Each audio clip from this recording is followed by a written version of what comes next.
Okay, it's 5:30, and I'm going to call the August 19th, 2024 meeting of the Community Preservation Committee to order.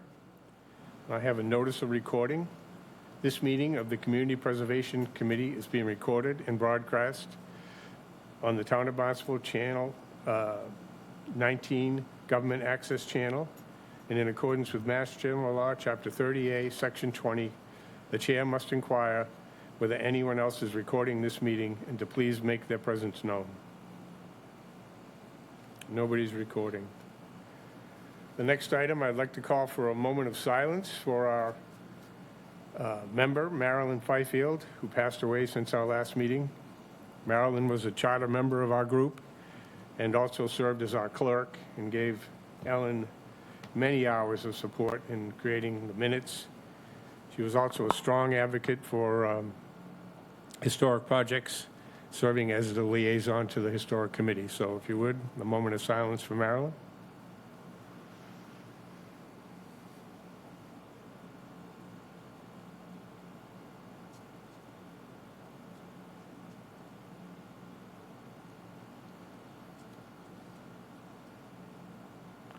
Thank you very much. Next item on the agenda is approval of the minutes for the previous two meetings. That would be the July 15th, 2024 regular meeting minutes and the July 15th, 2024 annual public hearing minutes. And you should have had a copy of all those in your packet. Any changes, additions? If not, I'd take a motion. So moved.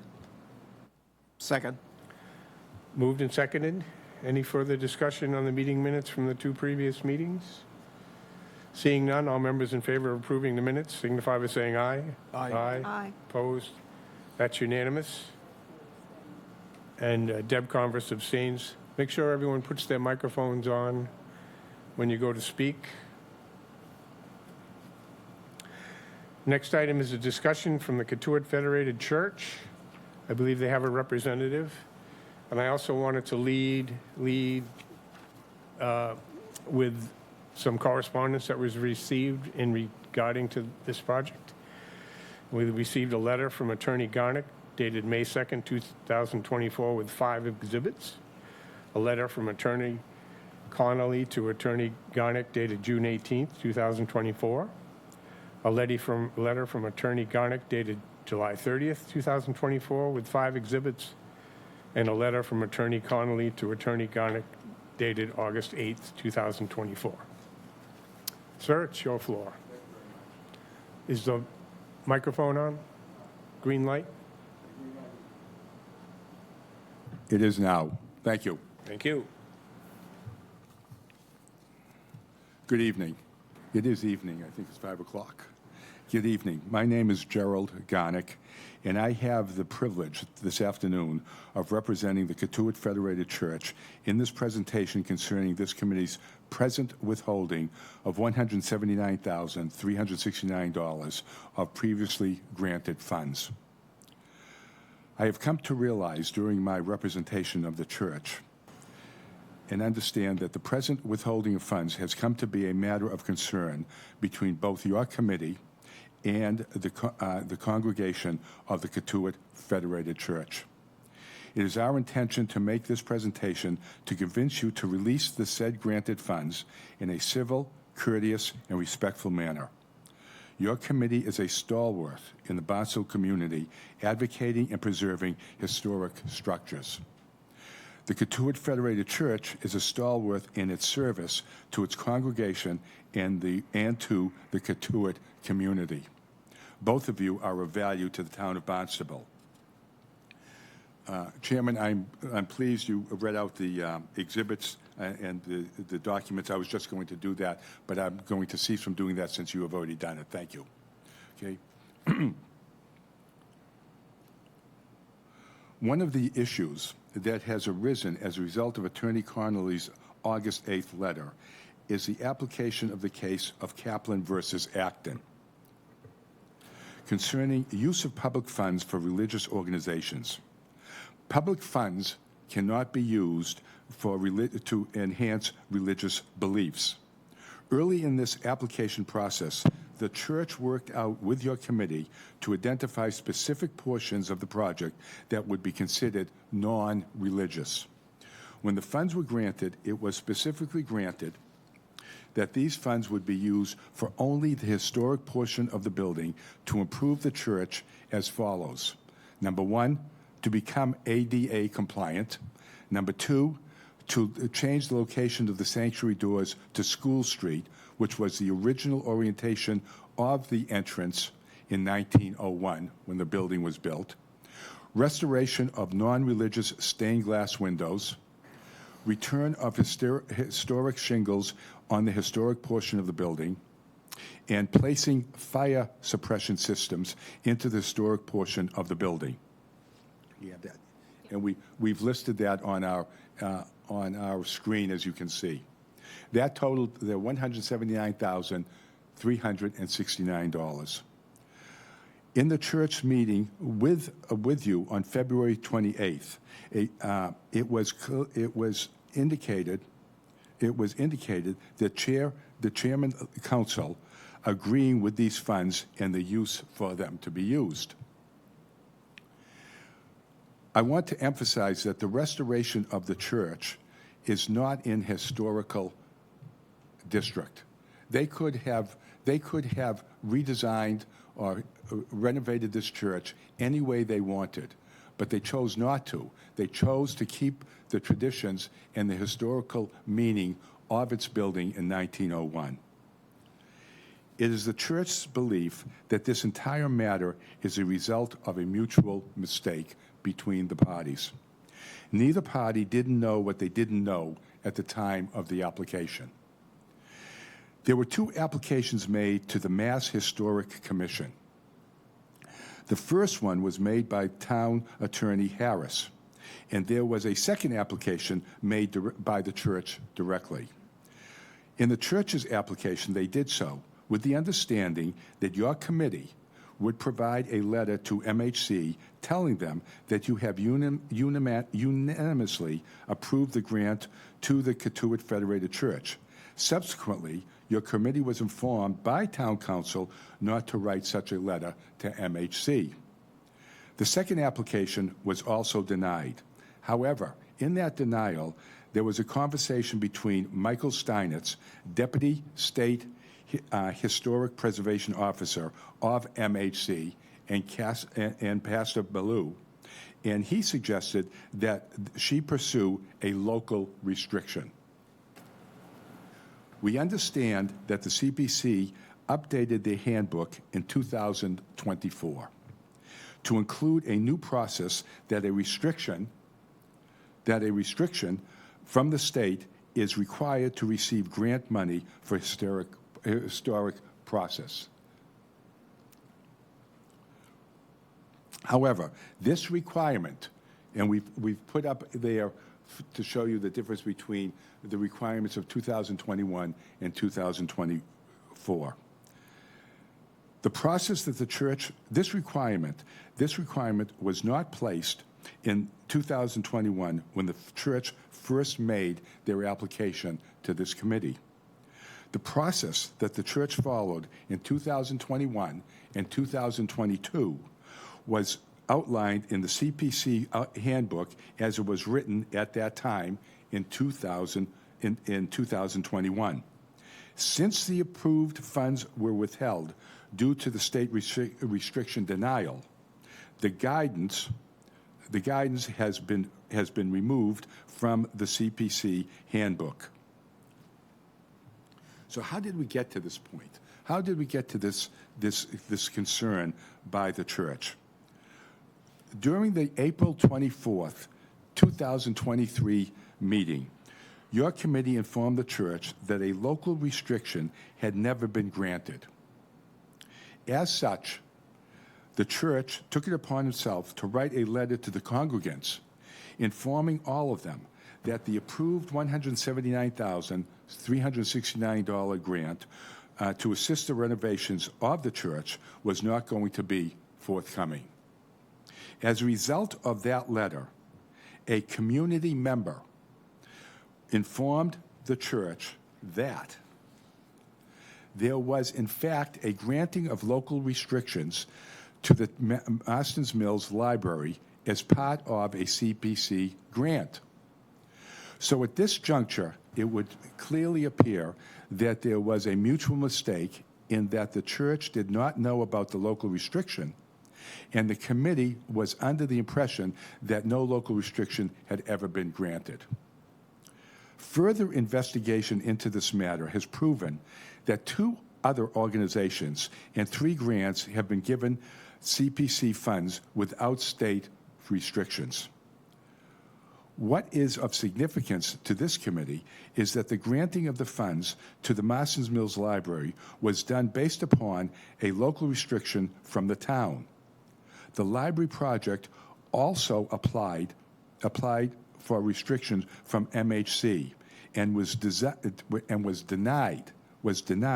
for the same reasons as it was denied by the church. In my letter of May 2, 2024, there is attached Exhibit 3, a letter from MHC.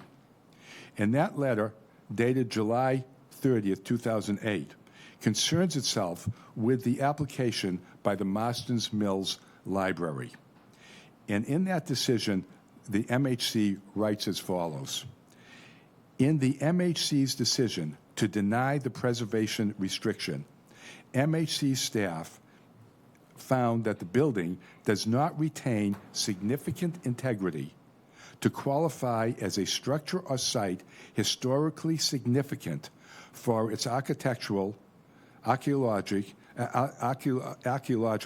or associations under Massachusetts General Laws, Chapter 181, Section 31. Notwithstanding this denial of the state restriction, the Marston's Mills Public Library received a local restriction from the town of Barnstable and were able to receive their approved CPC funds, and those funds were released. And why is this of significance? On September 20th, 2022, MHC, in a letter concerning the application by the Cotuit Federated Church, wrote in its denial, "It is the opinion of the staff of MHS that the Cotuit Federated Church in the town of Barnstable does not meet the qualifications for perpetual preservation restriction under Massachusetts Chapter 184, Section 31. It is identical language to the denial of the state restrictions to the Marston's Mills request that was made 14 years earlier." So it is easy to understand that the current committee was unaware of the local restrictions and was indeed granted the CPC committee membership, as the CPC membership has changed over the years. And the church was not aware that the local restriction was actually granted at the time of discussing these matters with you.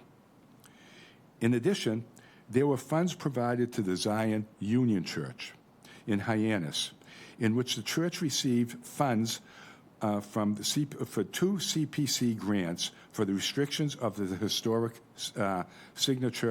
structure without receiving any restrictions whatsoever. The money the Zion Church received in the 2 grants are for similar purposes as the Cotuit Federated Church's grant. In June of 2006, Zion Union received $251,572 to preserve the historic structure. In addition, the Zion Union Church also received $800,500 in December of 2022 for restoration of a town-owned historic structure, including siding, roofing, shingles, windows, doors, ADA accessibility, improvement interior for water damage, mechanical equipment replacement, and site work. The Zion Church is not listed on either the state or the National Historic Registries.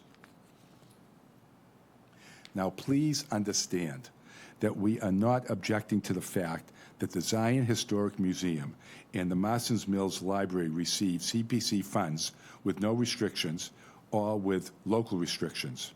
The church believes that it is the benefit to the town and its communities that these grants from CPC were granted and received.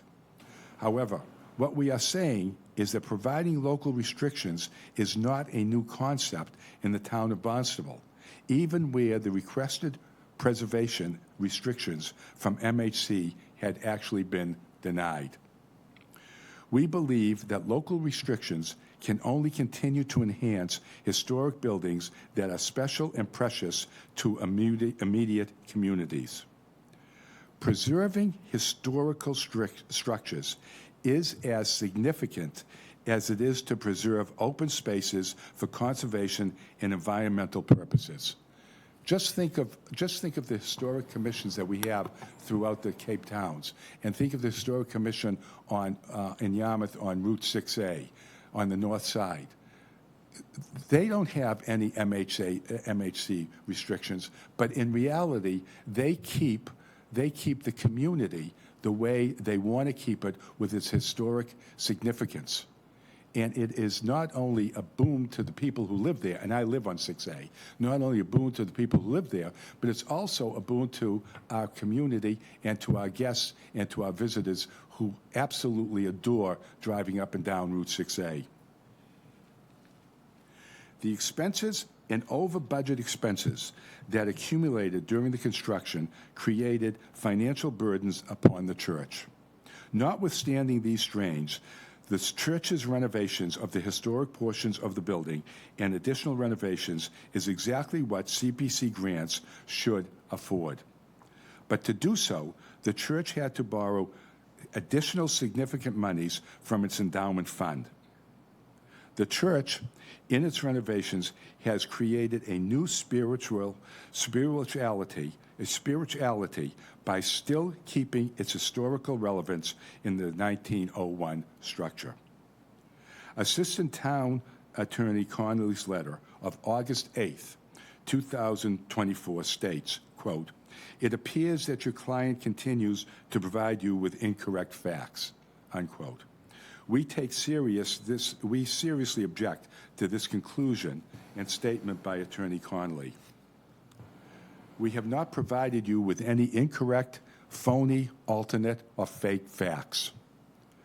No information concerning the granting of local restrictions emerged until after the church's denial from MHC. The history of having a local restriction was not known by the church and was not remembered by your committee. That information is a new factor in this process and application to distribute the $179,369. What is so important in this whole application process was the understanding and dignity between the parties that these funds to the church was received from CPC were to be used for historical portions of the building and not for any way encouraging any types of religious beliefs. That has been accomplished. The renovation that has been completed provided the town and the Katuitt community with a church built in 1901, preserved as if it were built in 1901, and has been restored and has become a focal point of the entire Katuitt community, and is a clear example of a restoration in a historical sense of a 1901 building. So we're asking you to please reconsider your withholding of those funds and to please distribute them to the Katuitt Federated Church. Thank you very much. Thank you. As our response to this letter, I'm going to read the June 18th, 2024 letter from Attorney Connolly to Gerald Garnick. Dear Mr. Garnick. Excuse me, that letter is not a response to this. I'm reading this letter as our response. Oh, it's your response. Okay. As our response. Okay, all right. As I noted in my email of May 8th, the Community Preservation Committee, CPC, asked me to review your letter on behalf of the Katuitt Federated Church, the church, and advise you whether CPC should put the church's request for CPC on an agenda. Because the church has engaged you as counsel and you have not previously been involved in the application, I am advising the CPC chair to allow you to speak on the church's behalf at an upcoming meeting to be determined by the CPC chair, even though there does not appear to be any new information or a new request that would enable CPC to release the previously awarded grant of a little over $179,000. As your clients were made aware from the start, the letter of intent process and then the application process, an application for a historic designation by the Massachusetts Historic Commission, MHC, and a historic preservation restriction were required as part of the grant. A review of the 3 meetings of the CPC on this project made that clear. Also clearly showing that the church was made aware of the grant being contingent on an MHC approval for a preservation restriction are some email correspondence between the church and Barbara Harris, the attorney the CPC engaged on the town's behalf to assist the church with its MHC application. I am enclosing another copy of one of those emails from Attorney Harris to Reverend Meineke Ballou, which will also provide in response to a public records request made by the church. The church was unable to obtain MHC's approval for a historic designation, and therefore the CPC was unable to release the funds that both the CPC and the town council had approved contingent upon the receipt of the MHC approval and historic preservation agreement. As my February 28, 2024 and March 12, 2024 letters to the church remind the church that the grant was always contingent upon MHC's approval of a historic designation for a historic preservation agreement. I further note corrections to my letter. The statement that MHC would co-hold the restriction with the town should have read that MHC only needed to issue an approval, which it did not, and the town would then hold the restriction. This does not change the conclusion that MHC approval was always required for this application and that the church was so informed. Further, you state that the 2021 Barnstable CPC guidelines does not contain the requirement that the applicant obtain MHC approval of historic designation for a historic preservation restriction, and that the 2024 guidance cannot be used for an earlier application. In fact, both the current and the earlier guidance do contain the historic designation and restriction requirements, although they are located in different sections in the 2 guidance documents. In the 2021 guidance, which applied to this application, the funding timeline, which is on page 22 of the PDF, but is labeled page 6, provides in paragraph 3, the historic preservation restriction must be recorded with the Registry of Deeds prior to steps 4 through 7, which include the release of funds. This step was never completed in the case of the church because they failed to obtain the historic preservation restriction from MHC. The church also appears to be making an argument that they are not being treated fairly by citing a situation in which the CPC granted funds to the Marston's Mills Library and the town manager entered into an option to purchase with the library. That is completely indistinguishable. First, as I noted in my previous letter, MHC found that the library was historic, although MHC may have issued a similar letter to the church. There are other factors distinguishing the library from the church. As stated in the Kaplan versus Acton case, the anti-aid amendment limits the type of funding a CPC can grant to a church. A library is different from a church. Also, the town entered into a different agreement with the library 18 years ago, an option to purchase rather than a preservation restriction. Shortly thereafter, the town council established a policy not to enter into any more of those types of private restrictions because they are too much work for the town to enforce. There have been no other private restrictions, only MHC-approved preservation restrictions. as the church knows from the town's response to other public records requests. Finally, the videos of the meetings, which are still available online, show the church representatives presenting the application, stating that over $3 million in donations had already been received prior to any decision by CPC to grant CPA funds. So it is incorrect to conclude that the donations were later given on the CPC grant award. In any case, a party may be eligible for CPA funds, but that does not mean the CPC is obligated to grant those funds. The committee always has discretion in granting funds. Notwithstanding the foregoing, as I noted above, I am advising the CPC chair to give you a chance to speak on the church's behalf. Please be advised, if there is new work the church would like to do, the committee will consider a new application.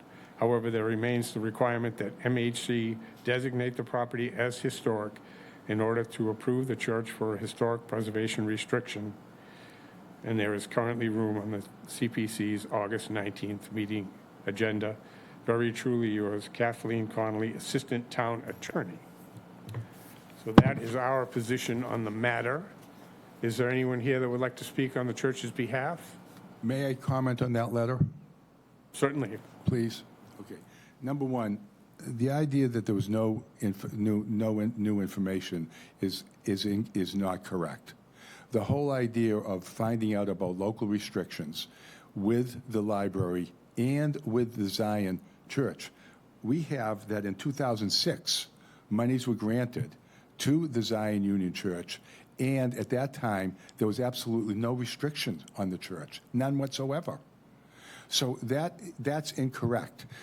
You have done it, and you've done it in the past, and the idea that you had an approval, that the church had an approval from this committee, from legal approved this grant, and the town council approved this grant.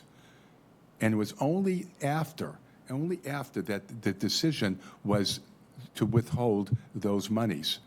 This committee didn't even know that there was a necessity for the restriction from MHC, because there was some section that was not outlined when people would sit down to do the application. So they had no idea that it was a requirement.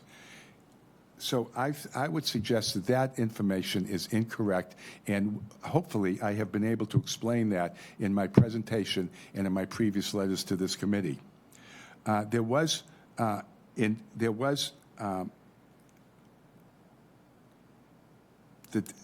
distinction that somehow there's a distinction between the library and the Masters Mills Library.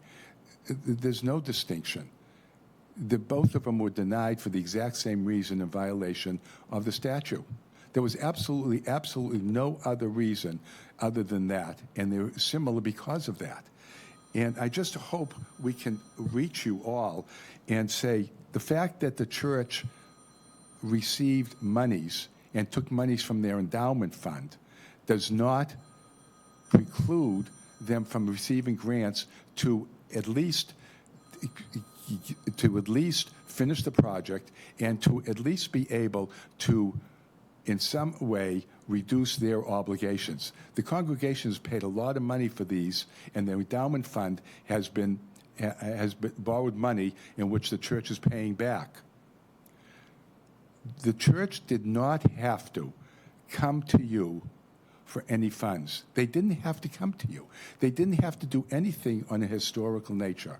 They chose to do so. And in doing so, you granted them, under the terms and provisions of 2021 and 2022, this committee said, yes, you're going to get those funds. Legal said yes. Town council said yes. You didn't have anything. You told us that there was never any local restrictions that were ever granted. There were. You didn't tell us in the new information that the Zion Church in 2006 received funds without any restriction. So we think, and we think that this is, and I understand that it's discretionary, By all means, I understand that. And you can refuse if you want. But look at the position. Look at the position of this committee. Everything back then in 2022 was approved. Everything. From the entire town. Everything was approved. And then all of a sudden, they say, no, we're not going to grant you the money. We don't think that that is fair under all these circumstances. The church did everything correct, everything. And they paid attention to it, and they extended themselves to continue the historic relevance of that church. Anyone else like to speak regarding this? If you just state your name and make sure the green light is on the microphone. The green light is on. All right, thank you. Good evening. My name is Victoria Vieira. I was born at Cape Cod Hospital, right down there, right before Hurricane Carol in 1954. And I'm proud to say that I have lived in Cotuit my whole life. So far, I'm not dead yet. My mother, her brothers, my cousins, and I were all baptized at the Cotuit Federated Church. My parents were married there, and I am a committed member of that church. I'm also involved with the Historical Society of Santuit and Cotuit as a past president and current board member. I believe that we live in one of the most beautiful places in the world, and that we should do all that we can to preserve its history so that future generations, visitors, even wash ashores, understand how we came to be who we are. As such, I was extremely excited and very pleased that the church both maintained and uncovered historical elements to be restored and shared with the public, including the 1901 stained glass windows that were in the attic for 82 years since the last renovation. After we discovered the time capsule in the foundation, I spent time with others in the volunteering, cataloging its historical contents to share with the community, as well as to preserve the record of information for future generations. We also added a new time capsule, including information to the present. All of this was not only cataloged, but digitized by our volunteers to be more readily available and to make the history of our town a part of everyone's life. The church renovation has unearthed some valuable historic relics of Cotuit's past, as well as some wonderful historic stories of past individuals, like that of Oliver Dottridge, lost at sea at a young age in a storm on a ship ironically captained by his father, and immortalized by the stained glass window given in his memory by his parents, which hangs over the side door in our new foyer. This might very well have been lost forever. In my opinion, I think the church is a harbinger of the stories and the histories of the people and the families of Cotuit. And we appreciate your time. Thank you.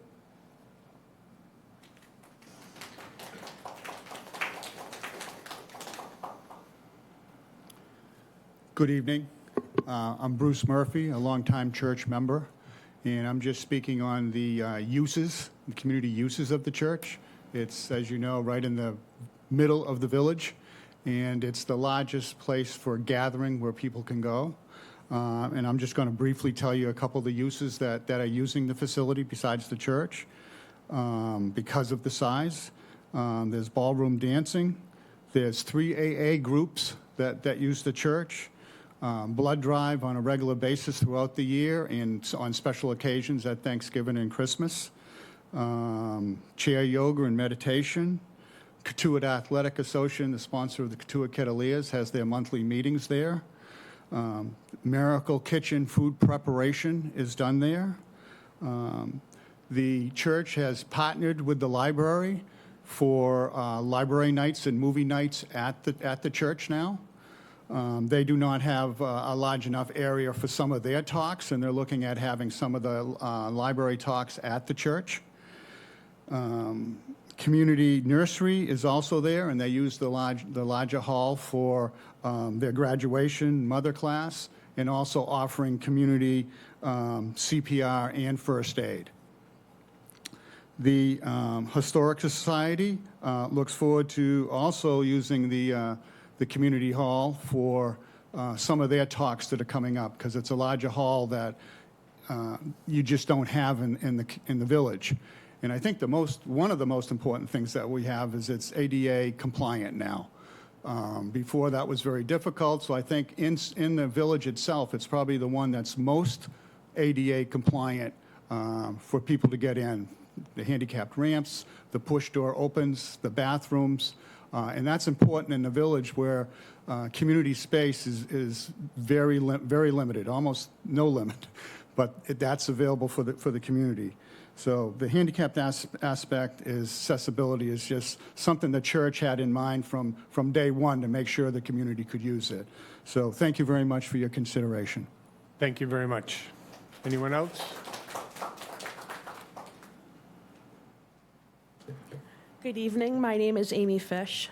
I am currently serving as assistant moderator, which is lay leader of the church. I also served on our building restoration and expansion team for the past 4 years. Thank you for this opportunity to speak to you. It's really great to see your faces in person and not on a computer screen. I appreciate that. As Bruce just said, there are hundreds of people coming into the church now that have not been coming to the church before. And when they come to the church, they're excited about the new spaces, but they also ask for tours of the historic building. And it's just such a pleasure to be able to share with all of these community members that are not necessarily church members and come into the historic portion on Sunday morning, these pieces that were uncovered. You've heard about the stained glass windows, many of which were in the attic for 82 years. The non-religious windows are a major part of this grant. One of them, Vicki just referenced, the dedicated window, to Oliver Dottridge. His descendants, many of them are members of the church to this day, the window dedication was unknown to us, but became known to us as part of this project. His grave in Mosswood Cemetery in Katuitt reads, "Our dear Ollie, how we loved him." And this is a story that we love to tell among many others to those who visit the church. As a church, we're committed to our community in many ways. And one of them, in addition to providing the public with access to this history, is to help protect our local environment. We've added solar panels to the new portion using a local company. And as a result, we've been able to generate the vast majority of our own energy needs, including heating, cooling, lighting, and operating all other electronic devices. And we are very close to eliminating a goal of, we're very close to achieving our goal of eliminating use of fossil fuels entirely. We also upgraded our septic system dramatically to help protect our local waterways. The application for the CPA fund grant and ensuing process of attempts to have the funds released has been followed closely by the church congregation and surrounding community members. Many of the folks you see here are these people who are here to support the project and who hope to witness the release of the funds. Thank you for working with us to resolve this issue so that we can move forward in a spirit of building community together. Thank you. Thank you very much. Anyone else? Anyone else care to speak to this? Seeing none, members? Questions? Catherine? So, Lindsay, I guess in thinking about the different examples that Attorney Garnick had used, I'm wondering, since 2006, when the Zion Church had received that funding, obviously that's 18 years ago, so I'm assuming that a lot has changed. I mean, I've been on this committee for 6-7 years at this point, and I still feel like things have changed throughout our processes, even in that short period of time. So could you talk a little bit about how the CPC grant process has changed since that time? Well, for this project, basically what's changed is we've required the Mass Historic Commission approved restriction since 2008 or so. And that's been a steady requirement that we haven't changed because these restrictions require monitoring, and the town council was unwilling to put that on town staff. So we have been very consistent since then to make sure that all historic projects, the Unitarian Church, all of them have these historic restrictions approved. So just to be clear, a local restriction happens for all of them. This Mass Historic just has to sign off on it. It's held by a local entity, whether it's the town of Barnstable Town of Barnstable. and their historic commission. So all of them are local restrictions. It just has to be signed off on by Mass Historic, which they hadn't done. Is that correct? Okay. Thank you. Any other questions? Any motion to this effect? Seeing none, that concludes this business with you, and we appreciate you coming in. Thank you very much. Lindsay, I have to say something. I know I'm sort of the kid that pipes in when she probably shouldn't.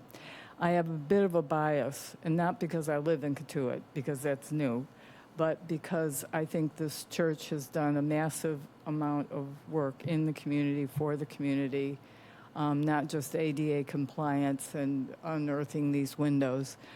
I remember being upset with MHC, with Massachusetts Historic, because they took so long to make a decision. And we had approved it based on historic restriction. And I, at that time, thought it was unfair to make the church wait for our little bit of money contributing to a huge project. And it was just unfair to me. And so I think that was the cusp of when we decided we would require it before anybody applied, went to all the work to apply. So I was confused at the time. I was upset with MHC because they were tardy, to my own opinion. And I think I even said that at a meeting. It just was not fair. And so I'm really torn between saying, well, we required this, but if somebody wasn't delivering the service that we requested in a timely manner, then why couldn't we have a restriction here? We have historic committees. We have a historic committee around town. I mean, there are people that could monitor it. So I was confused, and that's why, I live in the neighborhood with a fellow that goes to the church, and I said we wanted to approve it. I mean, the committee had every intention of approving it. And the MHC thing just hung everything up, and I got really confused. So, and upset with MHC. So I'm really torn between saying, no, there's no historic restriction. I know you went in and talked to them about you need to preserve this, you need to preserve that, you need to preserve this, and not everything was preserved. The windows alone, frankly, do it for me. But, and just the fact that it's been in the village for so long. So I'm waffling here. Well, that's why we changed our requirement now, where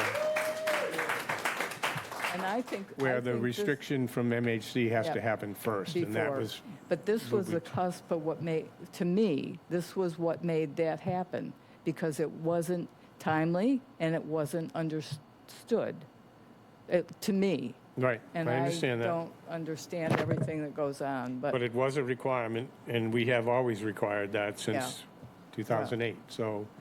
When make we one were, excuse exception- me, may I excuse just me. say, Catherine had a To make question. one exception would make all other Yeah, non-historic buildings in the Well- town eligible.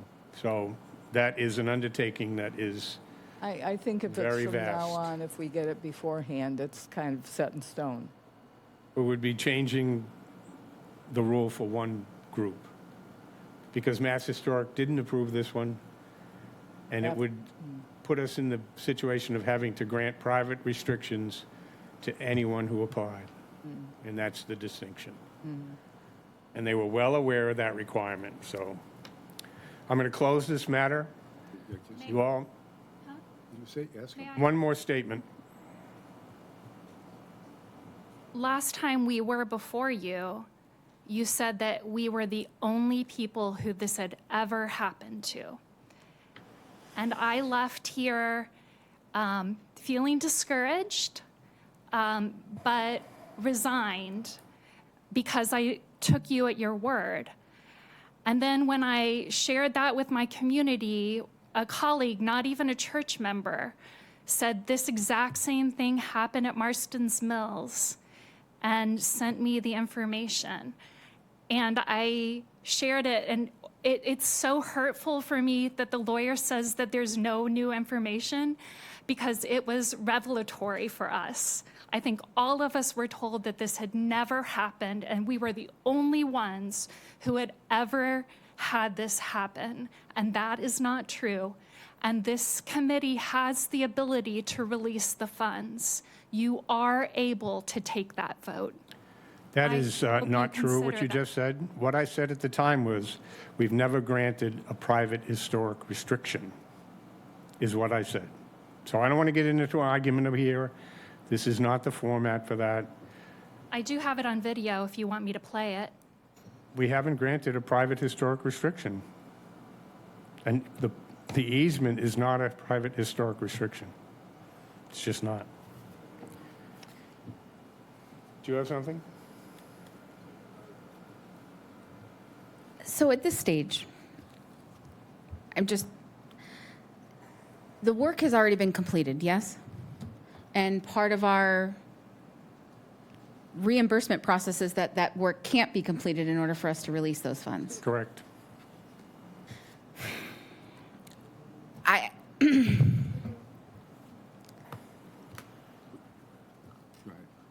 I asked if we waited to start the work until it was approved by the town council. We were told that we couldn't. We delayed work. The village endured more blue wall of our building because we waited until it was approved by the town council. And then we were told that we could proceed. You were told by me that you could proceed with the project, but if the Mass Historic Commission turned down your request, you would be declined. Specifically stood in the building and told you that, and you said you can't wait. I said, fine, you're at your own risk. Correct? I think we have different understandings of. Well, again, we can go back and forth on this, but the bottom line is you didn't get the Mass Historic Commission approval of the restriction, so that leaves it at that. I'm sorry, but it is a grant program, and you didn't fulfill the terms of the grant. So I don't understand, so this just stays in limbo, or is there going to be a vote? I mean, there is a grant on the books that has not, the money has not been released. So, I mean, what happens to that grant? It just stays on the books, is not being released? It's not being released right now. So you're telling us that we have a way somehow of coming back and asking for a different grant? I mean, it doesn't make any sense to us. It's not concluded. There's no end to this process. There is an end, and it's up to you. If you wish to take the matter further, can take it up with our town attorney. We're turning the matter over to them. We have our stance, as I read to you, and we followed our procedures. It was understood that there were requirements on this. It didn't work. It's a grant program, and unfortunately, your building was declared not historic. But, Mr. Chair, the town attorney does not take a vote on what happens. Your committee takes the vote. And I think the church should have a vote on what you're going to do with those funds. I mean, you're either going to say that they're vacated, the grant is vacated, or we just staying in limbo. It just isn't a reasonable conclusion to this process. Well, that's where we're at tonight, and I need to move on. I have other people waiting, so the next move is up to you. Okay. Next item is a letter of intent. A letter of intent has been received from the Orenda Wildlife Trust Incorporated, seeking $100,000 in community preservation open space funds for the acquisition and preservation of a 5.5-acre property on Smiths Creek, a major tributary of the Barnstable Great Marsh in West Barnstable. The total purchase price is $400,000, with matching funds to be provided through a state conservation grant and private fundraising. The acquisition of this property would continue the decades-long effort by the town of Barnstable, State Fish and Game, Barnstable Land Trust, and Arenda to preserve this major Cape Cod embayment.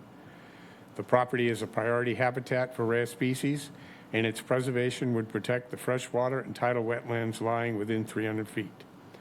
The town of Barnstable will co-hold the restriction with the Compact of Cape Cod Conservation Trusts. And we have Mark Robinson with us from the trust. Thank you, Mr. Chair. Mark Robinson, Executive Director of the Compact of Cape Cod Conservation Trust, here as an advisor to the Arenda Wildlife Land Trust, whose president, Dan Morast, is sitting here with me. And very pleased to bring forward, this is the first purchase of land in the town of Barnstable that Arenda has made, or is making, we hope. And it comes to you as a very significant add-on to all of the good work that the town, the land trusts, the state government has all done to preserve as much of the watershed to the Great Marsh and Barnstable Harbor as possible over many years. So I've got a series of slides here, but I just want to give a little bit of background. The property is 5.5 acres. It's composed of 2 parcels, as you'll see in one of the maps. And it's owned by the extended Hinckley family of West Barnstable. This property has been in the family for a long, long time. It's a vacant woodland coming down to the shore, or the stream bed of Smiths Creek. There's a little bit of, I don't know if it's confusion, but all the old survey plans call this one Smiths Creek. If you look to the northwest, you'll see another Smith Creek. I don't know. It's a common name. Maybe there are multiple Smiths. I don't know. But we're going with what the surveyors call Smith Creek here. And what's important from an ecological standpoint is that Meadow Lane, as you see here on the map, I think I can go forward here. Yes, that's a good one. So the property, 5.5 acres, is outlined in red. Up to the north there, you see a triangular-shaped piece. That's the Arenda diamondback terrapin nesting habitat, and it's one of the most significant habitats for the rare threatened diamondback terrapin, a small marine turtle that inhabits the creeks of Barnstable Harbor. It's on the state list of endangered species as a threatened species, and Cape Cod Bay is one of the few places where they come up from the creeks in the spring, dig little holes, bury their eggs in the sand, and hatch about this time of year and go back into the woods over the winter and then start their life and hope not to get gobbled up out in the creek. But so this is a very important nesting habitat for that rare marine turtle. And you'll see a number of other parcels owned by Arenda in the vicinity on Meadow Lane. So Smiths Creek comes down, touches the turtle garden, and empties out into Scorton Creek. This property is, in a sense, the other bookend to that Smiths Creek property. And preserving the water quality coming down through the freshwater stream, draining under Route 6A out into the marsh is very important as part of the habitat for these terrapins. So there's a series of maps here showing the ecological significance. I'm not going to study each one with you, but just to let you know that it has value and significance for climate resilience, according to the Nature Conservancy on this map. It's also within the state-designated area of critical environmental concern. This was the first ACEC designated on Cape Cod back in 1979 for the harbor and the marsh. It includes floodplain. As you can see, and that's part of what makes it resilient, is the ability of the salt marsh to migrate inland in response to sea level rise. The state has also designated this as part of the biomap, which includes the core habitat, the darker green here, which is the most important habitat for the wildlife of Massachusetts, as well as the surrounding buffer areas known as critical natural landscape. We have wetlands here, we have the stream bed, we have important forest soils in the upland. This property is also included as part of the MVP and risk assessment mapping done in Barnstable for the marsh.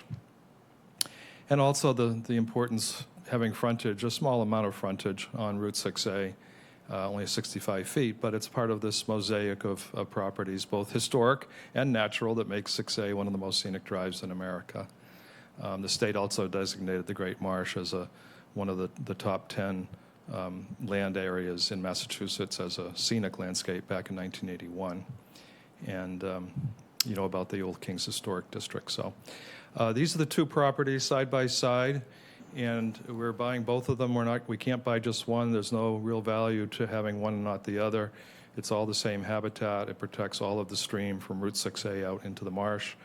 The building site would be on the smaller property on the north, and the driveway access through the other property on the south. And so this is the approximate indication of the building potential for the property.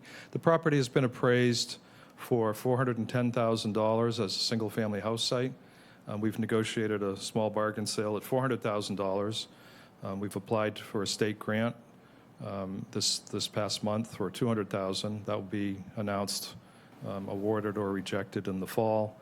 And we're seeking $100,000 from the CPA fund here in Barnstable for the town to co-hold a conservation restriction with my organization, the Compact, after Arenda acquires the property early next year.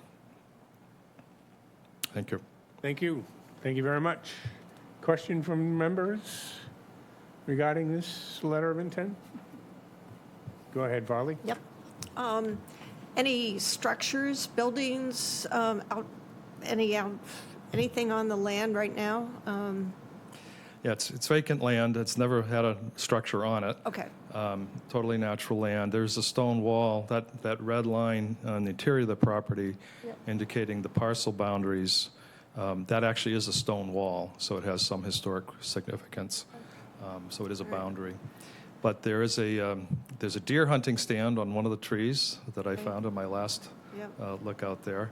And Arenda is a wildlife land trust known for having wildlife sanctuaries. So upon our purchase of the property, we'll work with the town Department of Natural Resources to identify whose stand that is and have it removed. Remove it. Okay.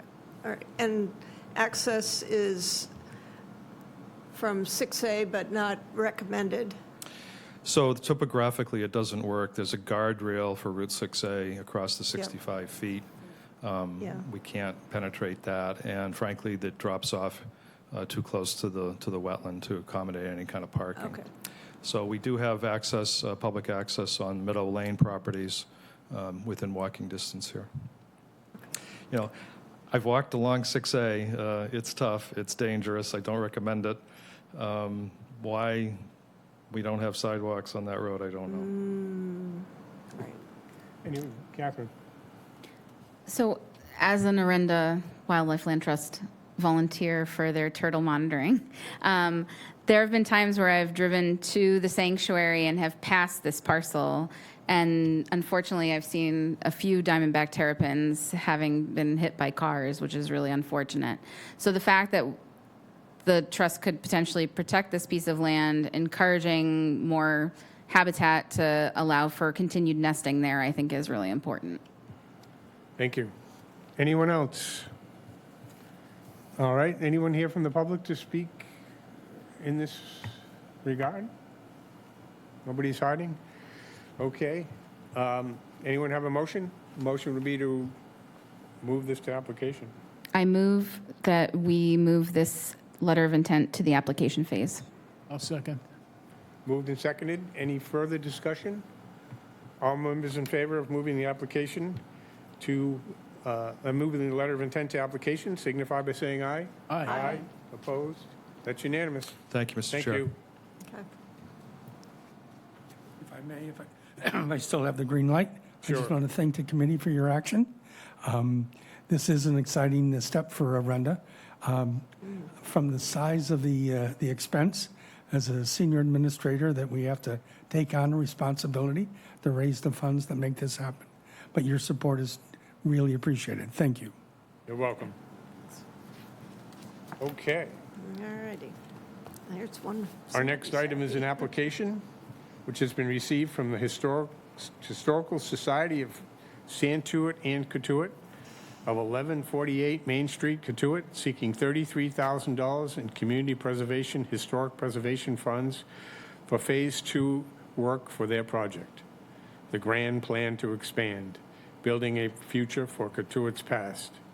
This funding request for Phase 2 work had been previously approved in their 2021 grant, but due to overage in other project areas, it did not commence. Phase 2 work includes the installation of an HVAC system in an attic storage space for archives and restoration of an area to the original buttery. The total cost of Phase 2 work is $500,000 with matching funds to be provided privately. A preservation restriction has been previously recorded for the Dostridge Homestead property. Is there anyone here to speak to this? Go right ahead.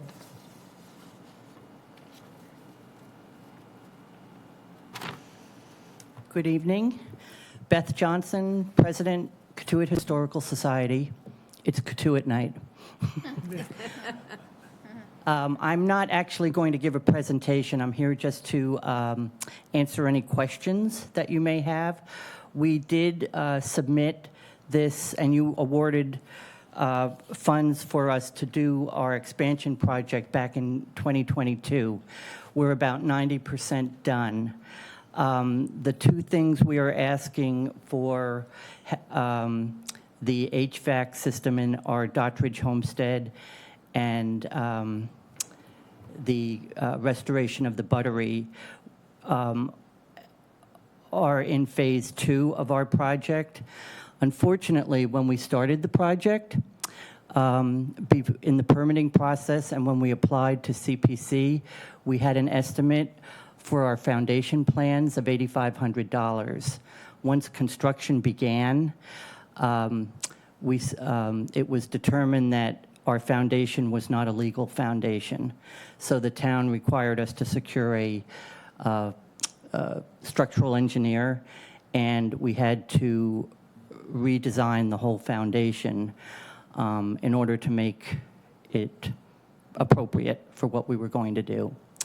So between that and the fact that we had to put in more drainage systems, so we had a completely dry basement, which is where we were storing our archives and collection, we ran into a very unanticipated overrun.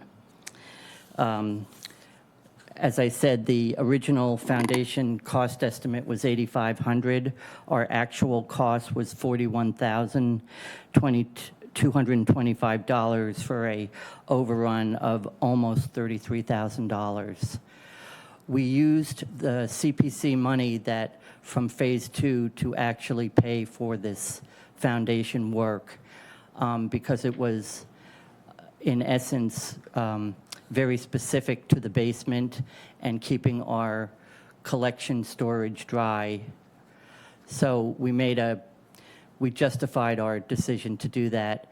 In hindsight, we should have come right back to the committee, but we didn't, and I apologize for that. So we are asking for you to reapprove, I guess, these two items that we have not started on to complete our project. Thank you. Any questions? Sure. Go ahead, Catherine. Could you just refresh our memory? How does your organization, what does the income look like? And do you have like an endowment, a capital improvement plan? I'd like to know how you're bringing in funds to help address some of these in the long term. Sure.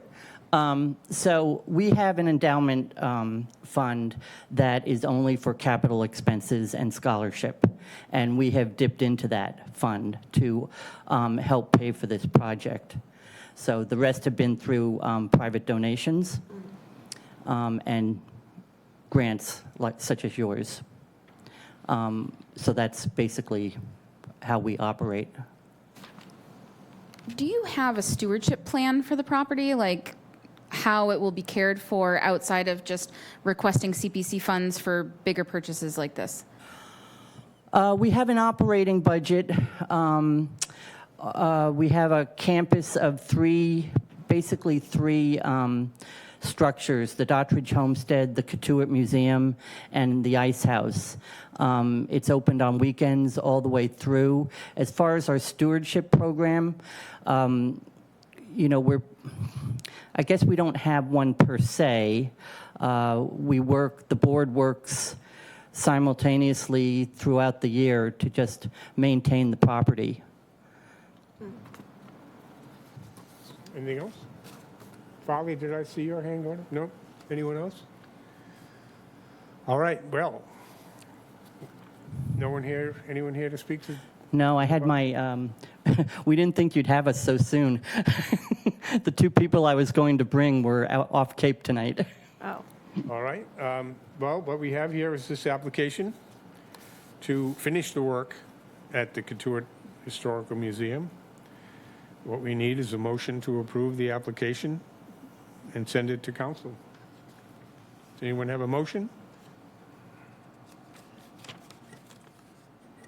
I'll make a motion to approve. Is there a second? I just have a question. What was the total, the amount of the? 33,000. 33? Okay. Oh, may I make one more thing? There was a typo on that, on the agenda. The total cost of the entire project was $500,000, not Okay. just Phase 2. Yeah, right. Sorry Okay. about that.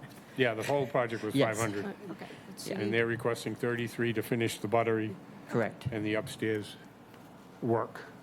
correct. You second that, Deb? So it's moved and seconded. Any other questions from members? Go right ahead.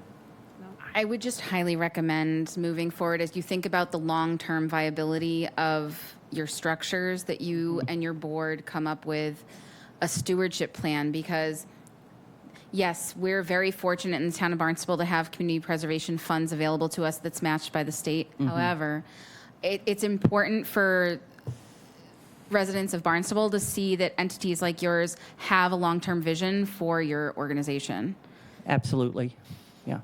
Any other comments? Seeing none, all members of approving the request of $33,000 from the Santuit, Cotuit Historical Society signify by saying aye. Aye. Aye. Opposed? That's unanimous. Thank you very much. Thank you very much. We'll see you at the town council meeting. Okay. Thank you.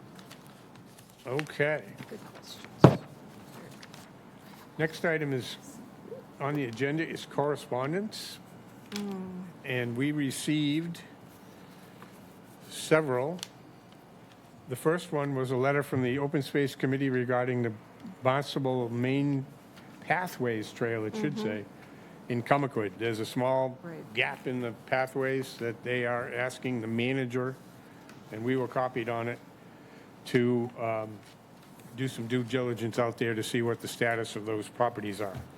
Did you want to talk any more about that, Farley? I just think that it's been a long-standing issue regarding easement across these parcels, and it would be nice to get clarification. So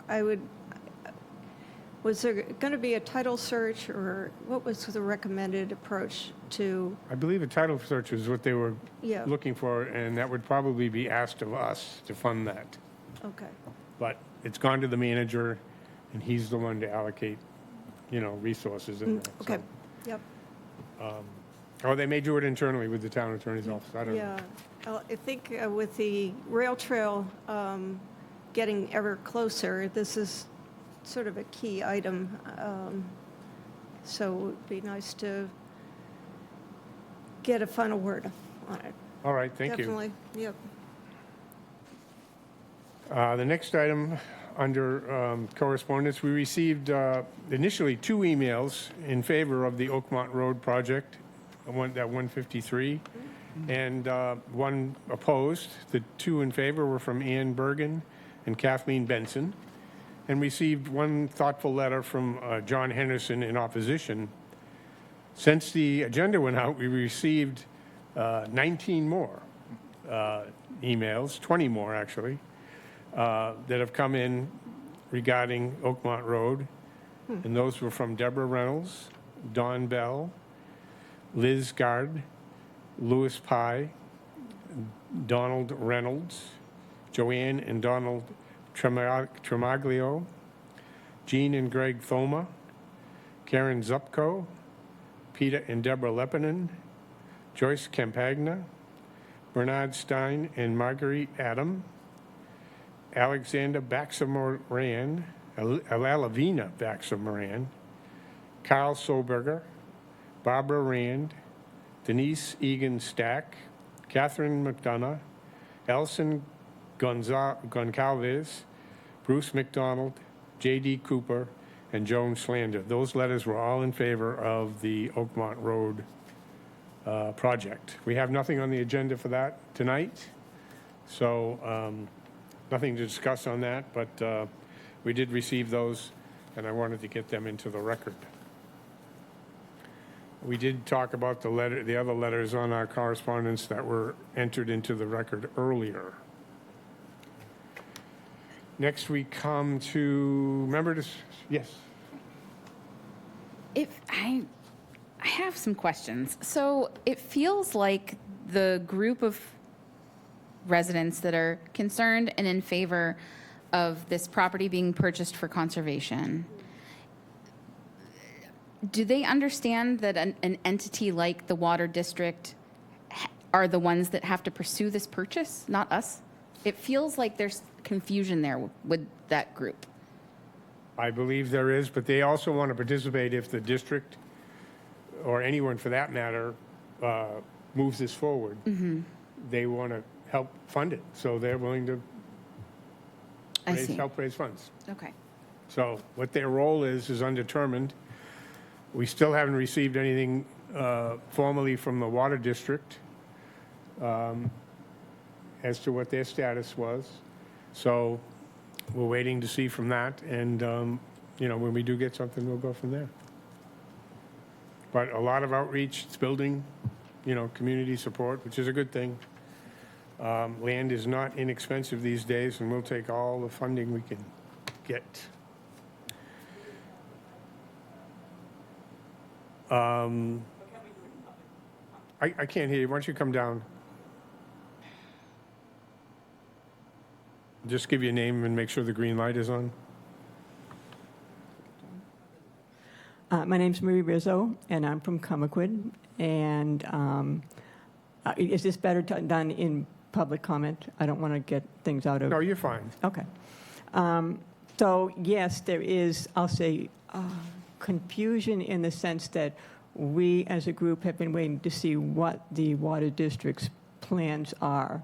And until we know that, we really can't move forward very far. But having said that, we're in the process of forming a nonprofit corporation. And we have also contacted Mark Robinson, and we're in an agreement with him to work to try to move this forward. But again, until we know exactly what the Water District is going to do, it's very hard for us to move in any direction. Because at any point, if we start the process and they have decided to participate in the purchase, that leaves us a little bit in limbo. So that's where we are. I hope that clarifies. That's very good. Thank you. Any? My background information. Speak up. Well, I have on my microphone. My background information is that the Water District was offered this land, and they said, no, we have enough. Now, that was secondhand, so it may have changed. They may want more. I think this is a bold attempt to prevent housing there. But that's just my housing hat. Well, it was the district that submitted a letter of intent, and if they're going to withdraw that, once we get that, we'll move forward with Yes. what's next. Yeah. Anyone else? Just Go have ahead. one question. Was the sale of this land initiated by the owner of the land, as I remember? It's on the market. It's on the market It's right on the now. market, okay. Yeah, it's on the market. Right. There's a for sale sign on it, and, it's available, and Okay. originally the district was interested. If they're not, then we'll take their, if they're not interested, we'll move on to what's next. I'd be interested in see if Hyannis Water might want it for water production. It's right next to their tanks out there. So we'll see what happens. Okay, moving on. And the last item in correspondence was our annual invoice from the Community Preservation Coalition for $7,900. The coalition has been great to us in the past, so I would recommend staying with them and paying our annual dues. But I'll open it to discussion. Deb? What have they done for us lately? They're the ones who lobbied the State House to keep our state match coming in, Right, okay. which has been significant. Okay, and that's helpful to know. Yep. So there are, They changed their name? yeah, they're the ones who do all the lobbying, and they also were able to get, there won't be as much funding because of the slowdown in real estate, Right. but we're still getting some supplemental funding, which is always good. Where does this money come from out of the administrative? Administrative. Okay. I make a motion that we pay our FY25 annual membership dues to the Community Preservation Coalition out of our administrative budget line. I'll second that. Moved and seconded to approve the annual membership dues for the Community Preservation Coalition. Any further discussion? Everyone clear? All members in favor signify by saying aye. Aye. Opposed? That's unanimous. Okay. Next item is format for the September 16th meeting. How would you like to do it? You like coming in, or do you want to do it remotely?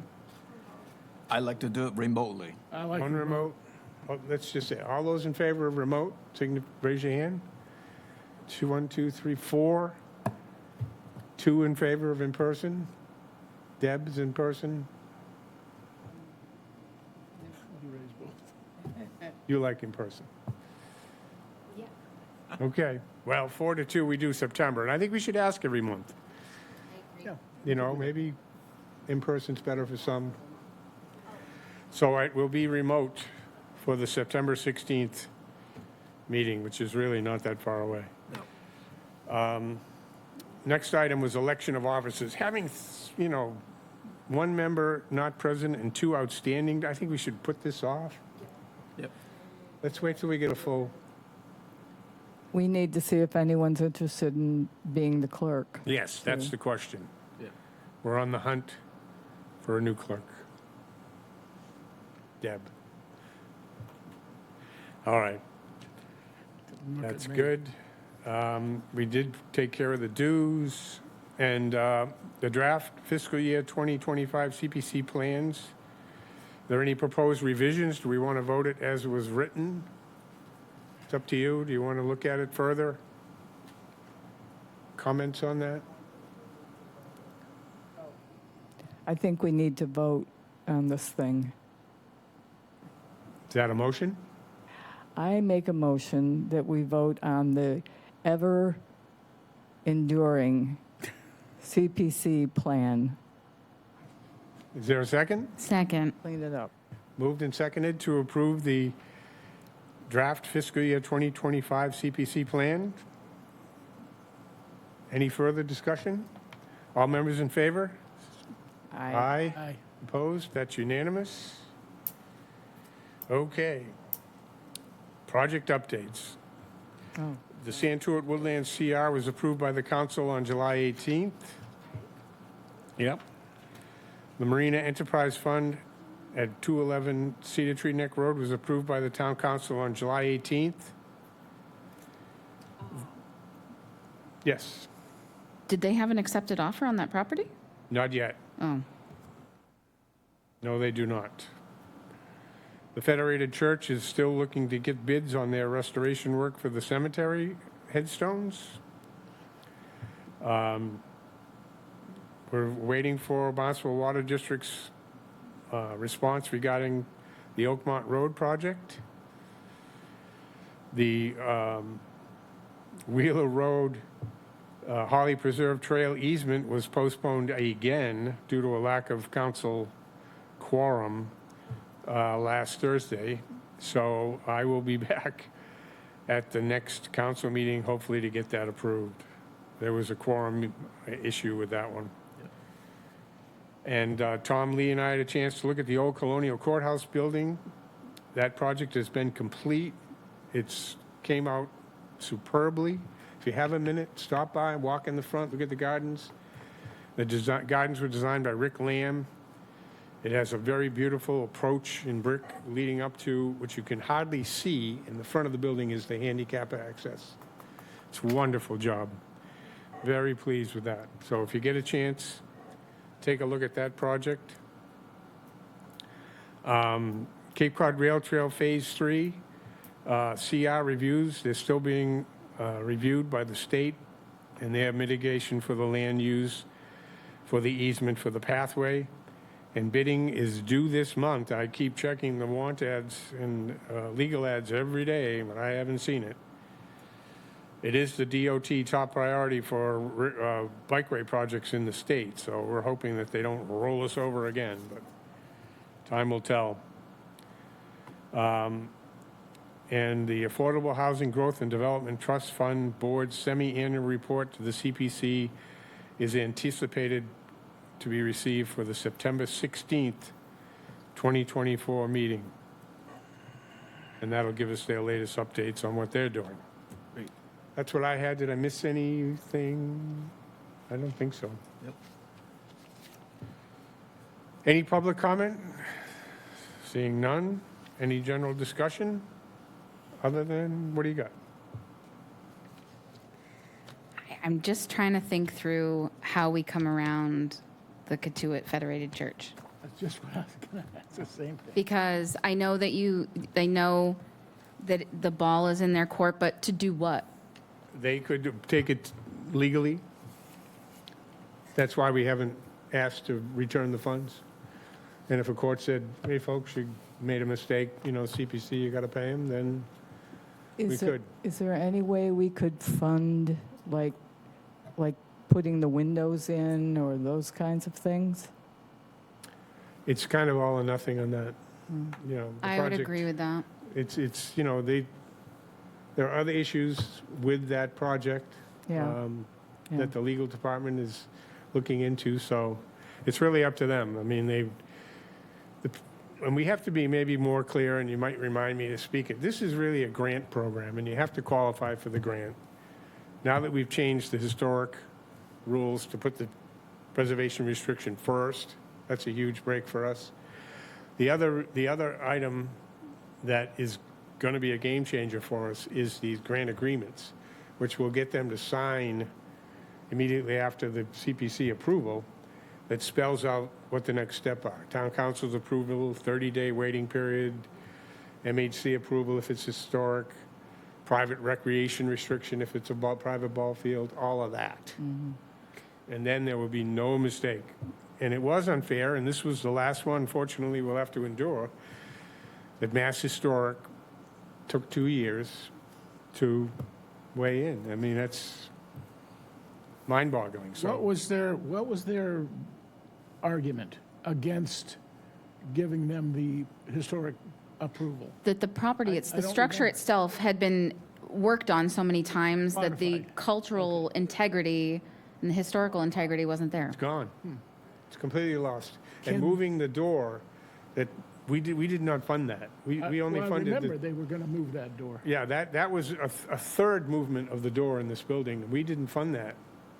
So I don't know. They're mistaken when they say that we approved that in the handicap ramp. We didn't fund the handicap ramp either.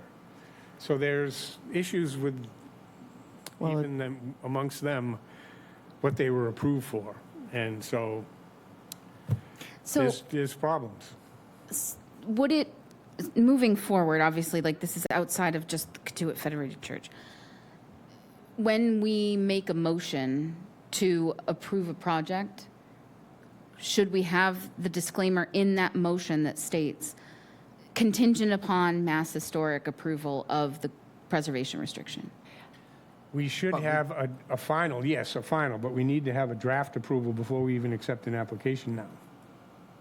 But that's why you spell out in the handbook, you need to have those approval, historical approval first. First, Help a lot with that Yeah, first. down. absolutely, but- At 4, it was kind of, and then the fact that they took 2 years, which is Right. nuts.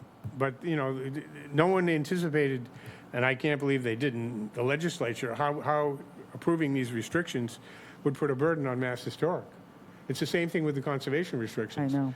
When yeah. they threw in this, every property needs a CR, It takes The- so long to review it. yeah, the Division of Conservation and Really? Recreation takes 2 years. I mean, what, do they have a 1-day-a-week person? They didn't even have that for the conservation restrictions. They had nobody in that office. And for a number Uh, of, several months. For, for years, it was for years. So, Does the Dottridge place in Katuitt, do they have MHC approval? Katuitt Yeah. Historical, yes, they already have one. Okay. Theirs is already in place. Okay. Yep. Can the church go back and argue the decision? Do they have any, you know, They already did. They went back and Historic, they went back and, because they thought that we messed up the application, so we resubmitted their version, and Mass Historic said, no, the building's been too altered. So that is why we're in, and that's really where we're at. It's not a historic building. That's the point. I think there was the mention of a discretionary decision. So where does that put us? I mean, do we have any kind of wiggle room there, or is that just If we were to approve it, it would have to go to the town council. council? Yeah, And then we'd have to get over the hurdle of not paying for work. We're not allowed by the state act to pay for work that's already completed. They should have waited. And when I stood there and told them, they said, we can't wait. we can't wait. Okay. So they didn't wait, and It just, that feels like a little gray area. I mean, discretionary decision. that's a term they used. Okay, Yeah, it's all right, not- so it's that's not- not, From the, Okay. No. it's from them. It's It's not not. discretionary. It's get not it. discretionary on our okay, part. okay, I got it. Okay, All right. are we clear on everything? Did we forget anything? So we'll have an online meeting on the 16th. 16th, And I'd really like to hear word from the town council on these. At least the other 2 appointments should have been in by now. We've been without a representative for well over a year. I thought there was one for the recreation. I haven't seen it. I heard the one. I heard there was one because the recreation recommended one to go to the appointment committee. Okay, well, it's probably where it's sitting. Then it's just depending on when they schedule it Right, for that. right. We'll see. Ellen is saying they need to be sworn in. Did they make an appointment? Are you aware? No, it will still go through the appointment first, the formal appointment from the town council. I don't think it's there yet. Okay? It may be in September. Let's hope. Yeah. Okay, motion to adjourn? So moved. Second? Moved and seconded. Discussion? All members in favor signify by saying aye. Aye. Aye. Opposed? That's unanimous. Thank you.